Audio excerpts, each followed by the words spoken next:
अस्सलामुअलैकुम, मैं हूं हुरैन फातिमा और आप देख रहे हैं हिमायती न्यूज HD चैनल। नजर डालते हैं आज की अहम खबरों पर।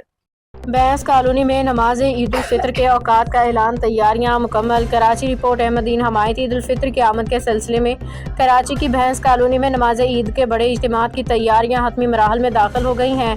इलाके की मरकजी ईदगाह में नमाज ईद के वक्त और इमामत का बाकायदा ऐलान कर दिया गया है।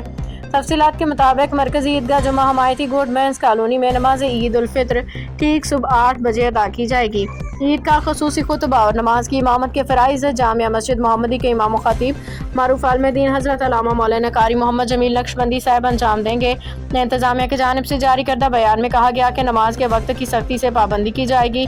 ईदगाह में नमाजियों की बड़ी तादाद की आमद के पेश नज़र सफाई सुथराई सिक्योरिटी के खसूसी इंतजाम किए जा रहे हैं ताकि शहरी पुरसकून माहौल में फरीज़ा ईद को अदा कर सके। मज़ीद अपडेट्स के लिए देखते रहें हिमायती न्यूज HD चैनल।